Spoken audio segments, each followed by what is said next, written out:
Oh, hey, I didn't even know you guys were here. I thought today I would do something a little bit different. We're going to review a presentation, a keynote done by Nvidia's chairman. I believe he's the chairman, and that's Jensen Huang. So we're going to watch this keynote. It's only 10-15 minutes, but I think it's important to know what's going on in the realm of artificial intelligence and how things are ramping up. So every once in a while, I'm going to make a video about this subject on this channel because I think it's important, especially for tying this into. I just realized one of my lights is not on. If you tie things into the book of Revelation, it begins to make sense what's going on. And I think, like, if you're reading the book of Revelation, you can't help, and the book of Daniel, you can't help but see artificial intelligence all over. And remember, the book of Revelation was written over 2,000 years ago. The book of Daniel, at least 2,500 years. And they're talking about stuff that's happening sooner than later. So let's just dive in. I don't want to make this too long of a video, but I thought it'd be good to talk about this. Let's just have a quick look here at Nvidia right now. The stocks right now, they're hovering around 1209. When I first started paying attention to Nvidia, was probably right around here, 2022. Actually, it was before that. It was almost $200. What is that?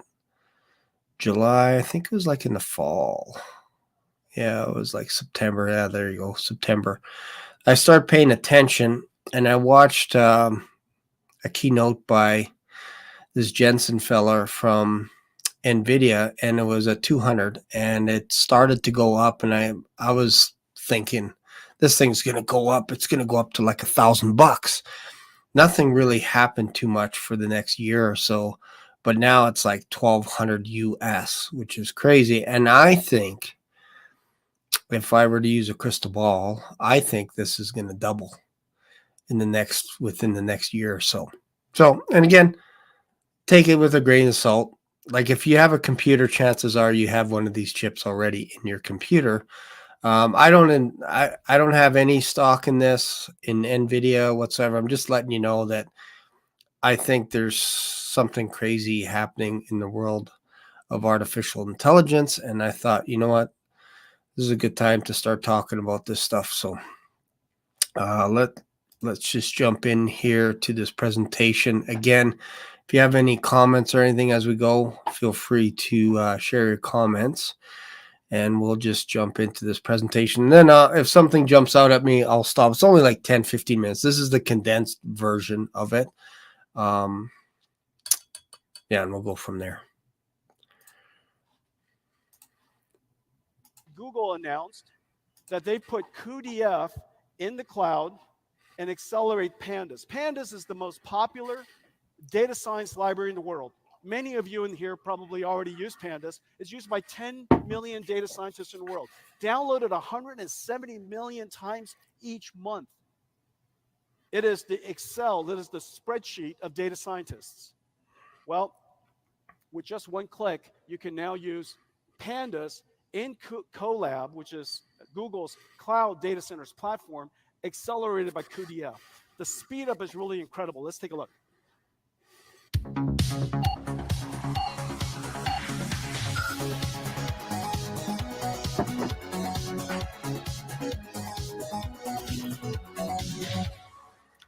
That was a great demo, right? Didn't take long. This is Earth 2. The idea that we would create a digital twin of the Earth, that we would go and simulate the Earth so that we could predict the future of our planet to better avert disasters or better understand the impact of climate change so that we can adapt better.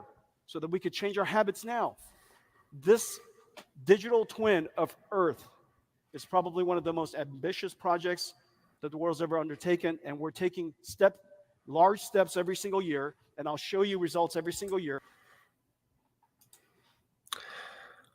All right, just to come back, like if you guys don't know what Earth 2 is, basically it's like a digital world. They're actually trying to replicate the world frame by frame, step by step, land by land, town by town, building by building. And what you can actually do is you can buy a piece of real estate. Now, I think 2 years ago as well, I think I bought a piece of land on Earth 2 just to say I owned a piece of real estate. I couldn't even tell you where it was. I couldn't even tell you what email I used or whatever, but it was I just bought a small, tiny piece of real estate because I thought it was kind of interesting. But yeah, these guys are planning on duplicating a complete model of the Earth with basically all their CPUs and everything. So you're going to hear a lot of jargon in the next 10 minutes. You almost need a dictionary beside you because there's new terms that have really probably been invented really in the last couple of years. And the idea again behind this is they want to be able to have people to explore inside Earth 2 so that you can immerse yourself, you can buy property, you can own businesses, all kinds of stuff inside Earth 2.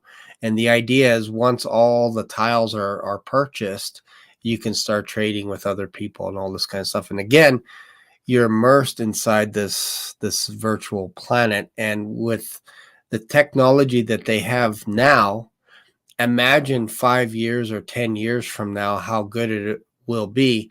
I don't think if Jesus does not come back, let's just say for the sake of argument that he doesn't come for another 10 years, I don't think you'll be able to tell the difference between that Earth and our Earth unless you take off your contact lenses, your headphones, or whatever. If you're in some kind of a sleep chamber, I don't think you'll be aware that you're in a different environment. I really don't. I think it's ramping up that fast. I give it a cushion of 10 years, but really we could probably be there in the next couple of years, 2 to 4 years. Like it's ramping up that much.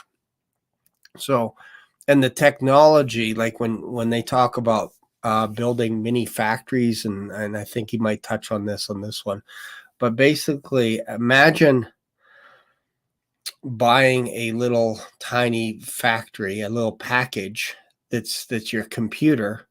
And basically when you open it up, it has everything built into it. Like it understands who you are. It understands facial recognition, voice recognition. It understands what you like, everything. You can talk with it. You can interact with it, all this kind of stuff. And then it would also have the ability to give you ideas for businesses to start. All this kind of stuff, all inside a box, basically. And once you pick certain items and stuff, it would duplicate and replicate the businesses and make them more efficient and all this kind of stuff. Whatever it is that you want to do, it has everything built into it. So if you think of packages like, for example, Microsoft Office, like basically they package everything up so that when you open it up, you basically just put in a couple of CDs or whatever, and then now you can run your computer, your system, with all the updates and all kinds of stuff. Imagine that for your whole computer, your business, your livelihood, all this kind of stuff, basically in a little mini factory, a little box, if you will. You purchase that, and it has everything about you already built into it. You're done. Meals planned out, future jobs, schooling for your children, even what church you should attend or not attend. Like they're going to be putting all this stuff in. If it's not today, it's coming down the pipes. That's why I'm sharing this with you. This is what they're wanting to do today. So imagine, ding dong, doorbell rings, you get this little package, and it's just like a little tiny card, and that's all it is. You pop that baby into whatever your little drive is, and it has everything good to go. Like, you don't even have to do anything. You can just go play football or whatever it is. Or in the biblical world, you become almost like a zombie. Like, you don't even have any more control over your life. But to them, the idea is they're doing this in order to free you up so that you can go to those baseball games that you've always wanted to go to. You can go to the beach now and all this kind of stuff, because everything is all automated for you, right down to your virtual self that you can actually have online on Zoom or whatever the future programs are. You don't even have to show up at the meetings. You just get your little data reports at the end of the day to see how your bot did in your meetings, and you get money generated and dropped into your account. This is what they're working on. This is what they're gearing themselves to work towards. That doesn't terrify you yet. Let's just watch this. Let's continue watching. Not that my goal is to terrify you, but it's kind of interesting to see what's coming down the pipes. But this year we made some great breakthroughs. Let's take a look.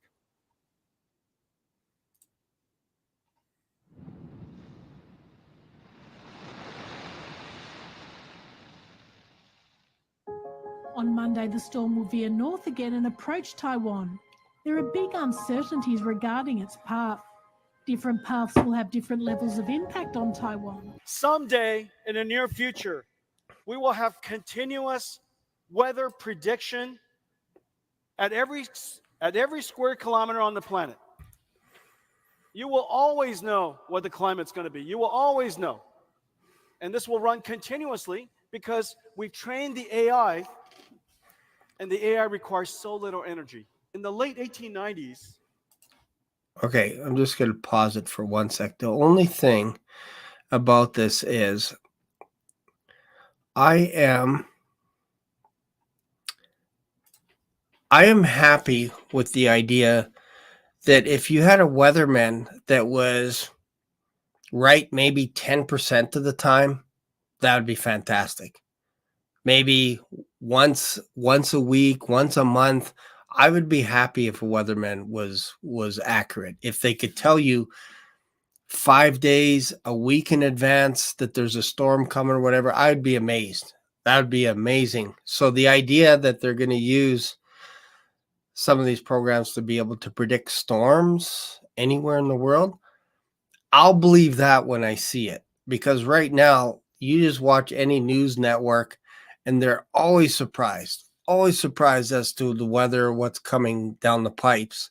And when you look at your weather reports, it's always like, it's 50%. It's like chance of rain, chance of showers, chance of sunny sky. And then as you get to the weekend, it's either 100% or it's either 0 or 20%. Like, it's like this.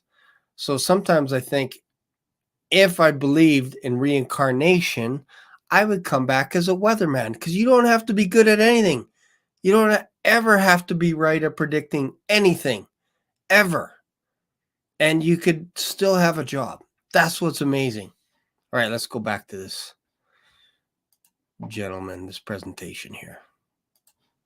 Nikola Tesla invented an AC generator. We invented an AI generator. The AC generator generated electrons. Nvidia's AI generator generates tokens. Both of these things have large market opportunities. It's completely fungible in almost every industry.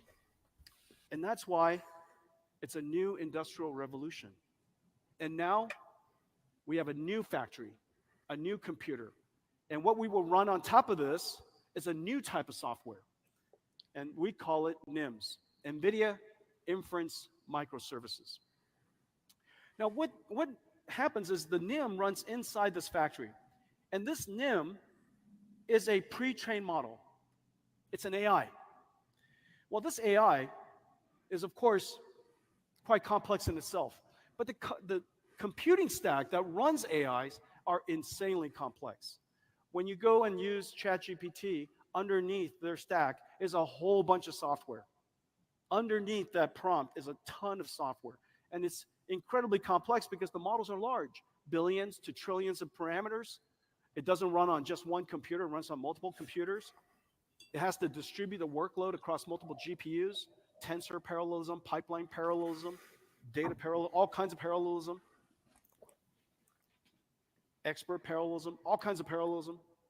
Distributing the workload across multiple GPUs, processing it as fast as possible, because if you are in a factory, if you run a factory, your throughput directly correlates to your revenues. Your throughput directly correlates to quality of service, and your throughput directly correlates to the number of people who can use your service. We are now in a world where data center throughput, utilization is vitally important. It was important in the past, but not vitally important. It was important in the past, but people don't measure it. Today, every parameter is measured. Start time, uptime, utilization, throughput, idle time, you name it. Because it's a factory. When something is a factory, its operations directly correlate to the financial performance of the company. And so we realized that this is incredibly complex for most companies to do. So what we did was we created this AI in a box, and it containers an incredible amount of software. Inside this container is CUDA, cuDNN, TensorRT, Triton for inference services. It is cloud native so that you could auto scale in a Kubernetes environment. It has management services and hooks so that you can monitor your AIs. It has common APIs, standard APIs, so that you could literally chat with this box. We now have the ability to create large language models and pre-trained models of all kinds. And we have all of these various versions. Whether All right, so let me just come back to this here. So I don't know how good you can actually see this stuff going on here, but let me just read some of this for you if you're at home watching this. Basically, this computer in the box basically is you get text, obviously. You get imaging software, video software, speech software, multimodal software, amino acid, brainwaves, image, video, 3D, sound, animation, so you can actually animate yourself as well. Manipulation, protein, and speech, so they can actually mimic your speech and all this kind of stuff. So the idea behind some of this is, and this is what people are talking about, that if you've ever watched Star Trek, they're talking about replicating food for us from home so that you don't have to leave your home. So instead of a microwave, I remember when we got our first microwave oven, I think I was probably like 8 or 9 years old. My mom actually won a microwave oven. And I was like, this is the most amazing thing, until you cook eggs in it without a shirt on. And then you realize that basically food cooks from the inside out. So I learned that lesson at about 10 years old. Anyways, these replicating systems are going to have the proper proteins and amino acids, whatever stuff that you need for your diet.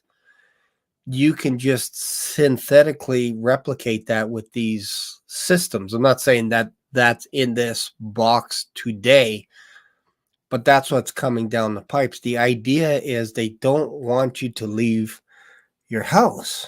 They don't want you. They want everything to be literally at your fingertips. They want you to be able to explore, go on vacation on another planet, Earth 2, all this kind of stuff. They want you to be able to trade resources with each other virtually.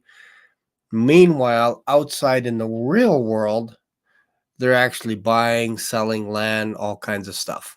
But for you, you're going to be immersed in this, and you're going to be able to replicate yourself digitally at first.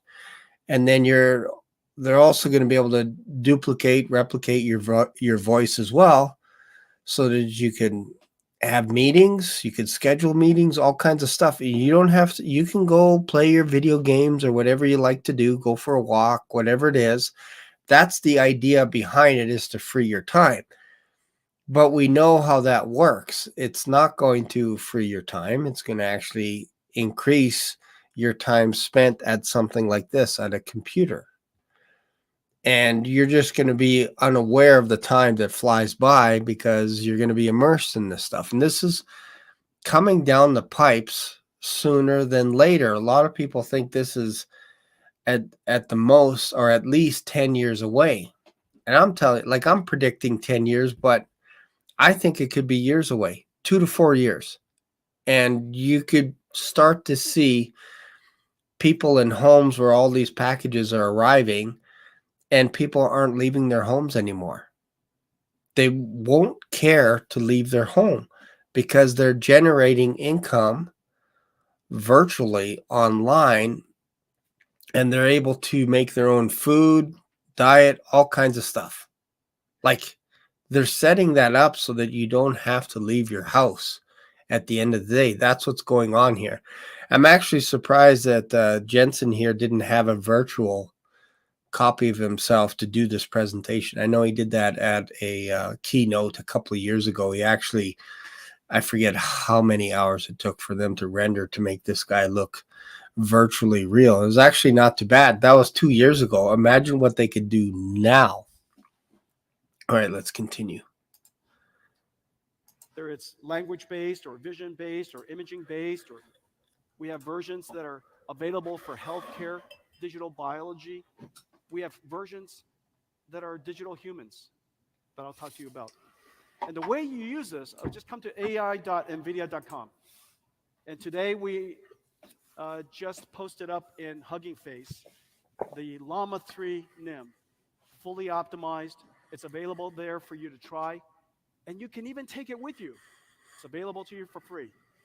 And finally, AI models that reproduce lifelike appearances, enabling real-time path-traced subsurface scattering to simulate the way light penetrates the skin, scatters, and exits at various points, giving skin its soft and translucent appearance.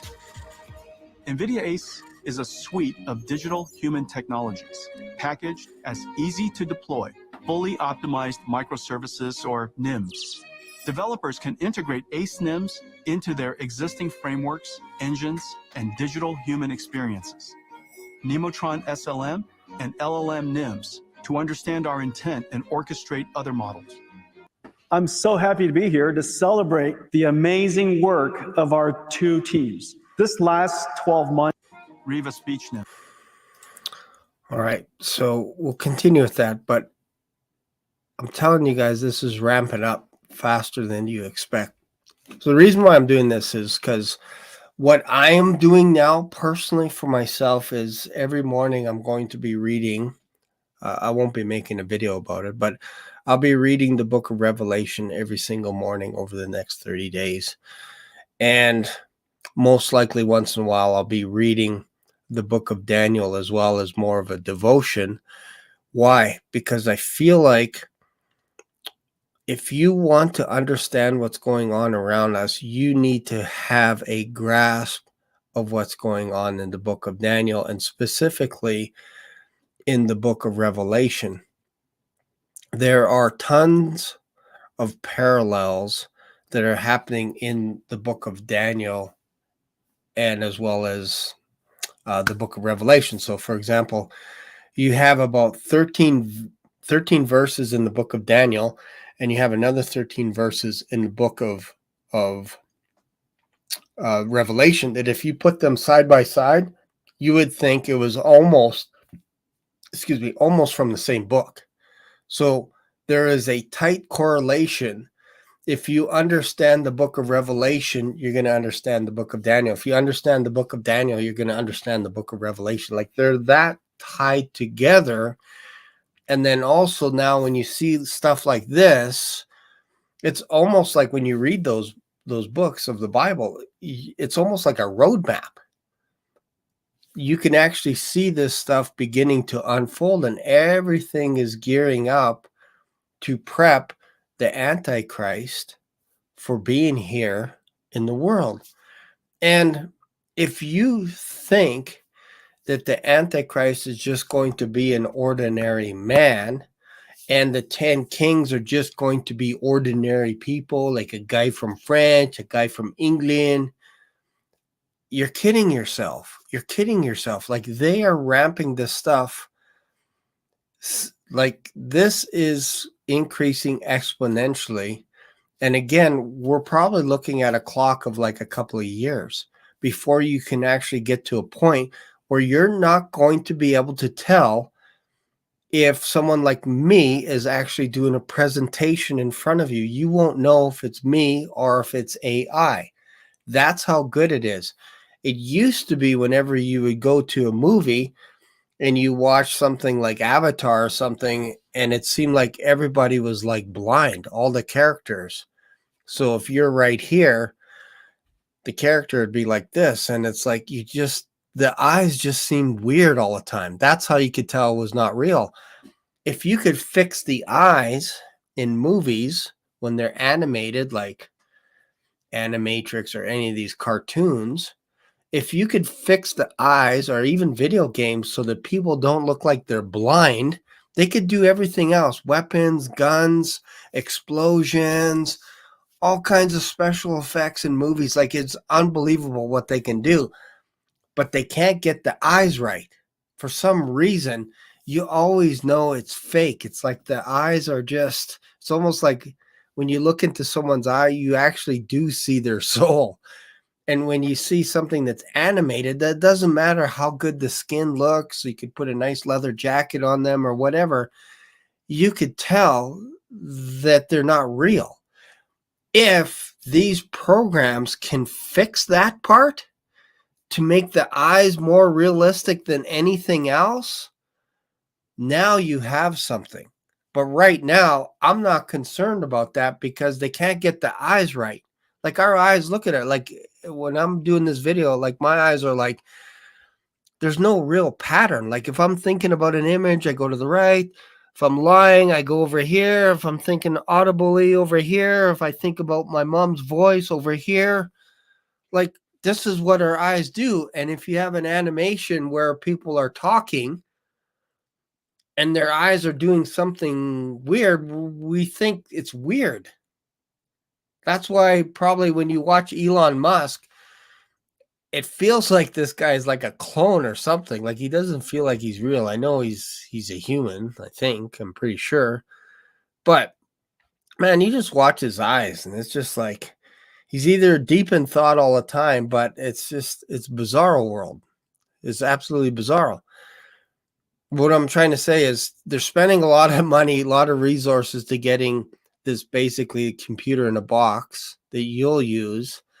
But I still say we have a little bit of time because they haven't got the eyes right. Once they get the eyes where you're like, man, I don't even know anymore what I'm looking at, then you're in trouble. And by then it's probably a little bit too late to bow out, to back out and say, I'm not interested in this stuff, because it's too late. You're too immersed. And they're basically packing stuff right now. Everything that you have has a little bit of artificial intelligence already built into it. If you look at WhatsApp, the metaverse, basically they have, I think it's Lambda 3 now. It's constantly monitoring how you speak and all kinds of stuff. Google has its own thing. YouTube has AI now. My editing program, Adobe Premiere, it's always giving me ideas and hints as to what type of videos to put in. Like, it is ramping up, and it wasn't like this a couple of years ago. It really wasn't. Even 4 years ago, it wasn't like that. So if you think 2 years ago, like, things are going like this. It's just ramping up. Let's go back to the presentation. There's only like 10 minutes left here.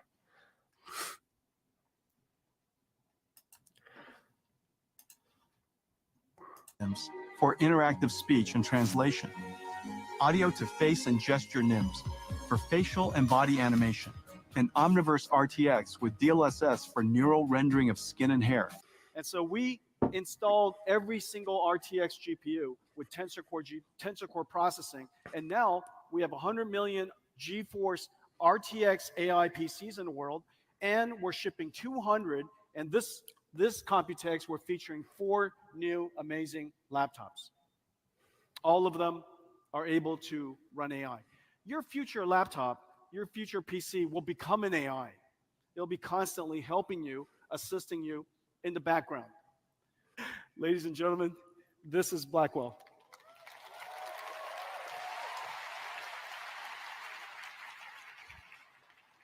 Blackwell is in production. Incredible amounts of technology. This is our production board. This is the most complex, highest performance computer the world's ever made. This is the Gray CPU. And these are, you could see each one of these Blackwell dies, 2 of them connected together. You see that? It is the largest die, the largest chip the world makes. And then we connect 2 of them together with a 10 terabyte per second link. So this is a DGX Blackwell. This is air-cooled, has 8 of these GPUs inside. Look at the size of the heat sinks on these GPUs. About 15 kilowatts, 15,000 watts, and completely air-cooled. This version supports Okay, I just got to say something. I got to get this off my chest. If you can get my internet connection just to be flawless, that'd be awesome. Or if you can help whenever I'm next to an elevator or if I pull up to Wendy's and I'm on the phone, if you can stop satellite TV or satellite radio from cutting out, man, you got a fan. You got a fan. But right now, we still got some little tiny hiccups. I appreciate all that, all the stuff, all the money, all the resources that you're spending into all these gigawatts of stuff. Like, it's impressive. But I still have these little glitches. Like my phone sometimes, like if I'm trying to upload a video on my phone and it's like buffering, I'm like, oh. Or if my mom calls me and we get disconnected for some reason, like I would have thought maybe if we could just bring the bar up a little bit so that if I go into the mountains, my phone doesn't cut out, radio doesn't cut out, all this kind of stuff. Just fix those little things while you're going here to making people look realistically. Like if you could just do me a favor, just pick those up just a little bit. I would be happy. I'd be more interested. But right now, it feels like we're jumping ahead. It's almost like we don't want to go to Mars anymore because it's boring. We're going to go to Jupiter instead. It's like, you can't even get to Mars or you can't even get to the moon. Why are you going to Jupiter? I thought we were going to build a whole bunch of spaceports around the moon. Yeah, no, that's too boring. That's easy stuff, Shane. We're going to go to Jupiter or Venus or something like that. We're going to explore galaxies way far away. Okay, but it's too expensive to go to the moon? Yeah, but it's not as expensive to go to Mars, Jupiter, Venus. That's where it is, man. It's like, okay, slow down, calm down. I'll give you money for Mars if you could just fix my internet connection so it doesn't cut out. Because sometimes right in the middle of a baseball game when it's the bottom of the 9th inning, bases loaded, I want to know the score. I don't want to wait till it's a freeze frame and then the game is over. I don't like that stuff. If you could fix that, then let's talk about Mars. Let's go back. 86, and it goes into the infrastructure that we've been shipping hoppers into. However, if you would like to have liquid cooling, we have a new system, and this new system is based on this board, and we call it MGX for modular. And this modular system, you won't be able to see this. Can they see this? Can you see this? You can? Are you? Okay. I say. And so this is the MGX system, and here's the two Blackwell boards. So this one node has 4 Blackwell chips. These 4 Blackwell chips, this is liquid cooled. 9 of them, well, 72 of these GPUs are then connected together with a new NVLink. This is NVLink switch 5th generation. And the NVLink switch is a technology miracle. This is the most advanced switch the world's ever made. The data rate is insane. And these switches connect every single one of these Blackwells to each other so that we have one giant 72 GPU Blackwell. Well, the benefit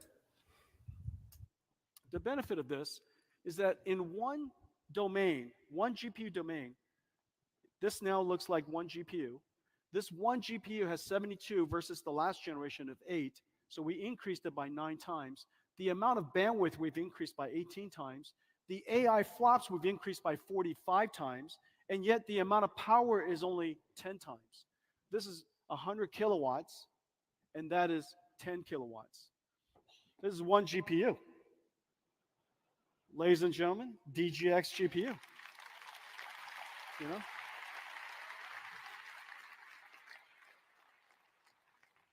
The back of this GPU is the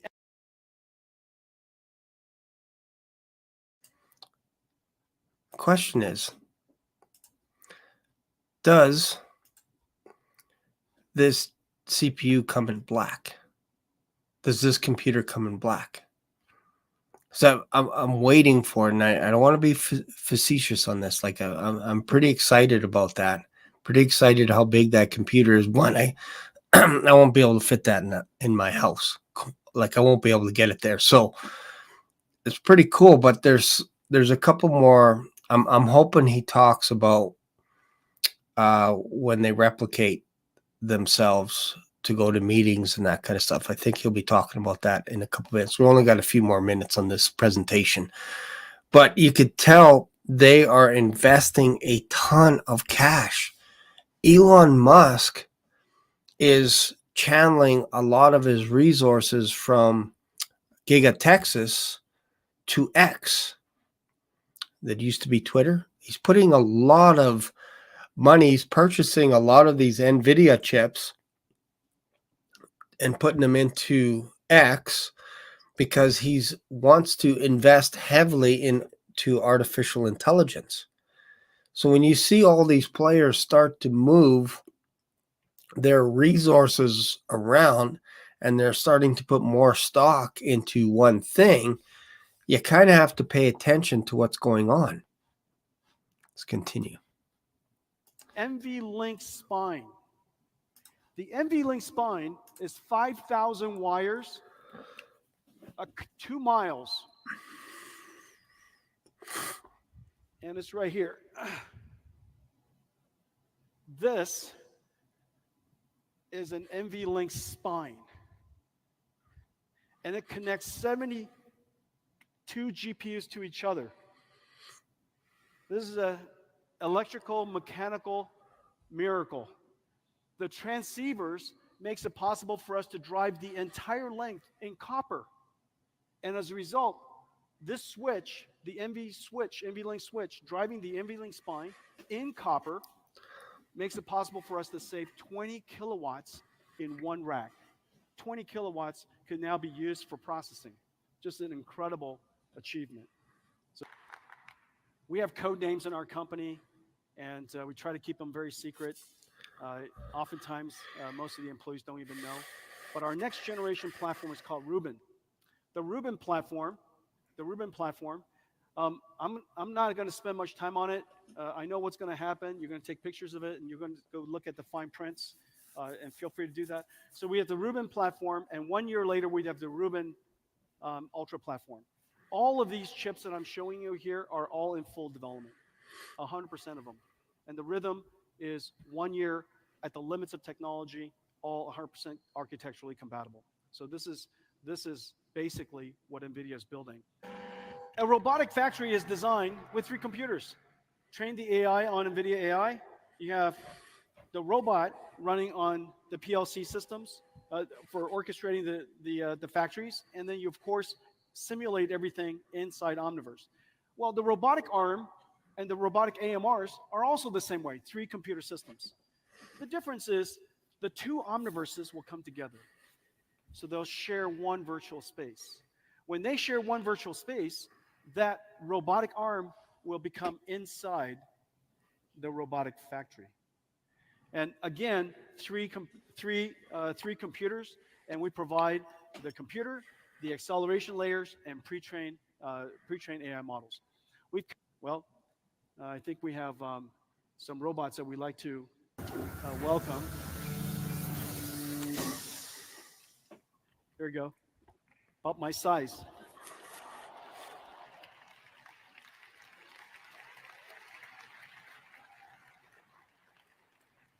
And we have some friends to join us.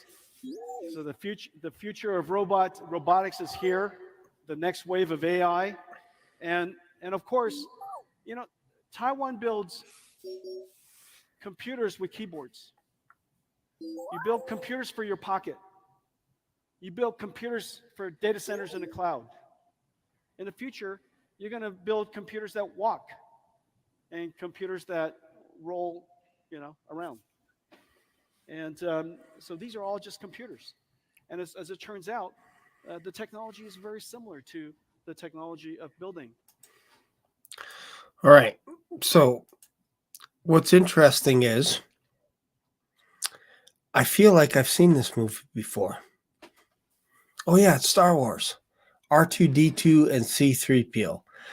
So this is kind of where we're going with our future. Like we're going back to 1977 with R2-D2 and C-3PO with multiple languages. I wonder if these robots will speak Bocce, because that's important. Maybe I need one of those. Anyways, what do you guys think about this? Like, are we going backwards? Are we going insane? Like, is the cliff here and we're going off like lemmings? What's going on here? Let me just see what's going on in the comments here. So, let's see here. Praise God, we won't be here for this. Yeah, like it's getting silly, I think, in some ways. Like I get it. Like, man, people are just throwing money around. Like it's going out of style. Like I think like if you can, let's just say, for example, you could replicate universes and all this kind of stuff. Wouldn't it be cool if you could replicate cash at home, print out like a $1 bill or something? Like, is that weird to print your own cash? Maybe that's too advanced. Maybe that's too advanced for this civilization. It's just kind of bizarre that they're spending a lot of resources, but there's hiccups. Like, if you look at California, not picking on you if you live in California, but there's places like Tent City and stuff. Like, there are people that are poor that can't afford homes, and homes are skyrocketing. And we're putting all this money into chips and all this kind of stuff, and to get R2-D2 and C-3PO walking around and stuff. I don't know. It's kind of bizarre. It feels like that we're creating a gap is what we're actually doing, of the have-nots and the people that have everything. And the have-nots are going to want to have something. So instead of having something, you guys can have it all inside of a computer, man. If you want a date, you don't need to talk to a real girl, because that would be weird to get rejected. Instead, we're going to have this built into a box where you can talk to whoever, whatever famous woman that you want to talk to, and that'll be your best friend. And if you don't want to go outside because it's really scary out there with birds and squirrels and stuff, you could go for a virtual walk in Earth 2. and then just buy real estate in there and all this and live in there, because that's the future. That's where they want you to be, so that you're not on the outside looking and paying attention to what's going on out there. I could see children's parks being removed and being just empty so that they could put these gigawatt factories up that suck energy. And basically now you get you get the nicest TV shows. Maybe it's a Friends reunion. I don't know. Who knows? Maybe Friends in the future. Maybe they should start, making a series of these characters from Friends that are all virtual, that you could be a friend of Ross. Or imagine Rachel being your best friend. And you could even mimic going down the stairs with a coach, and you could say, pivot, pivot. And that's your life. And then at the end of the day, you're like, wow, I accomplished a lot today. I just recreated an episode from Friends. Wow, look at that. Amazing, right? Let's see what the comments are here. You notice everything on the stage of his, even his clothes are all black. Yeah, dark, dark, dark. Yeah, and even the robots that they showed, those are all pictures. They couldn't even bring the real robots out there. Anyways, it's crazy. Yeah, so it's like, it feels like I don't know, like, were you impressed with this? Let's just have a quick little peek. Was that impressive? Those little things, like that's your computer and stuff? I don't know, man. It doesn't take much to impress me, but that does not impress me just yet. Just yet. It's coming. It's coming. But it's just, I don't know.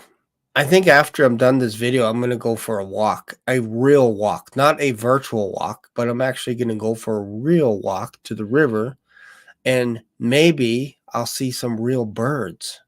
So it's kind of interesting, right? So I thought I would just share this video with you guys, because I know there has been interest where people are just wanting to know a little bit from time to time, like an update as to what's happening. This Sunday, we're going to dive deep. We're going to have a panel. We're going to be talking about Elon Musk. We're going to be talking a little bit more about Nvidia, what's coming down the pipes. We're going to talk about the book of Revelation a little bit more, the book of Daniel, what's going on with regards to artificial intelligence. And we're going to have a panel, of course. So it's going to be at 5 o'clock Mountain Standard Time on Sunday. I don't think you want to miss this one. I think this is going to be one of our most interesting shows. So make sure and subscribe to this channel. Click on the notification bell. The idea behind Rev 5 is that's going to be like the weekly show, if you will. Instead of me doing 2, 3, 4 hours during the week, I'm going to be doing it on a Sunday night with a panel. And that way you can gear up. You can watch Watchman River and all these other channels, or come here and watch these smaller videos where I only do like 40 minutes, 50 minutes, or 1 hour. And then you still have the rest of your day to do stuff. And that's the plan moving forward, is I'll just do little snippets here and there of shorter videos. But on Sunday night, we plan to go hard for like a couple of hours and go through your questions. If there's any questions that you have about the topics that we're talking about, I think that'll be really interesting. And I know from when we started doing this about 4 weeks ago, when you think about it, we had like, I don't know, 20 people on a Sunday night, 40 people. Now, like by the next morning, there's like 2,000 people watching. So it's actually pretty cool. And it seems like there is an interest of people looking around, and maybe they're tired of watching Disney or whatever else on a Sunday night. And I think people are more inclined to watch people that they're interested in, to be able to interact on a live chat. So that will be fun. Seriously, don't get the trajectory of civilization. I don't know if that's sorry. See, the hard thing about reading questions is sometimes you can't detect sarcasm. It's hard, right? Like if it's all caps, sometimes you think, oh, hey, this guy's crazy. And you seriously don't get the trajectory. I don't know if Sammy's talking about someone else or whatever it is, but anyways, hailing here from UP. Where is UP? Michigan. Upper Michigan. Upper. See? Pretty quick here in Canada. We are very quick. Let's see. David IT, take a robot dog for a walk. Yep, exactly. Thank you, Brother Shane. Hi, Beth. Let's see. Do you not remember how Atari 2600? Yes, that's right. Atari 2600. You know, I would say that Atari 2600 was like the best console ever invented. Like when you think about it, we never had such amazing graphics like Pong. Pong, do not underestimate Pong. Just because there was like one little blip going across the screen, it's not as easy as it sounds. And then you have Space Invaders. Amazing. What else did we have? We had Missile Command. That might have came in later. But I remember VIC-20s. You guys remember VIC-20s? I thought I was going to be Elon Musk when it came to a VIC-20. I remember programming a game, and you had these little books, and you would just turn the page and you'd type in all these codes. And back then I was like 2-finger typing on a little tiny keyboard, and there was a VIC-20. And then after you're done entering the code, because there was no memory, if you turn the power off, you lose all that programming. So I would be punching it all in, and then I'd hit enter, and then it'd be like error. And I'm like, oh man, I got to check like thousands of lines of code now just to see where I made a mistake. And then you're going through all the code, and then finally you figure it out, and you're like, oh, I put 2 exclamation marks here, and you take one of those out, and then you hit enter. Then all of a sudden you see maybe the effect was a lightning bolt, and that was it. And I'm like, wow, that took me all day for that. That was amazing. So then you had Commodore 64 and ColecoVision, Intellivision. Man, I had so much fun going over to my friends' houses because they always seem to have all those games. But it was good times. Now, I don't know. I think the games are kind of boring now, aren't they? They're really boring. Like, it's too realistic now. It's too realistic. You need a game where it just crashes right in the middle, right when you're about to do something, and then you have to reboot it. Those are good times. Let's see what else is going on here. Pong is great. Centipede. That's the game. That was amazing as well. Pong helped me with eye coordination. That's funny. Yep. Yeah. Coding. Yeah, I remember that. Yeah. Commodore 64. And then there was also, there was another one that was right up there with Commodore 64. Came out at the same time. Texas Instruments. Does that ring a bell? Something like that. Like some kind of it was a smaller one. It's like a glorified calculator. But anyways, I'm dating myself. You guys are going to think like I'm an antique or something. But yeah, things are ramping up quite a bit. I'm telling you, things are ramping up. I know they're spending lots of resources and all this kind of stuff on CPUs, computers, and I think that's not going anywhere. So if you're a person that is like, you know what, I just need to get rich really, really fast, and I don't care about my soul, I think you can invest in all kinds of these stocks. And anytime you see technology that's working on Neuralink, artificial intelligence, all this kind of stuff, that's the place to be. Like really. But if you're interested in helping people build a business and all this kind of stuff and feeding the poor, all this kind of stuff, that may not be for you, because again, there seems to be a bit of a gap between this universe and another universe, especially when you look around. You go into the grocery store and you buy a bag of chips. It's like $5 for a bag of chips. How am I going to buy an Nvidia capture card if I'm spending $5 for a bag of chips? How am I going to get 3.6 gigawatts into my house. How am I going to do that? It's crazy, right? Antique. All right. Okay. Well, thanks for watching. I'm going to go for a walk. Hope you guys got something out of this. Really appreciate you guys. Don't forget to subscribe. Don't forget to join us on Sunday night, 5 p.m. Mountain Standard Time.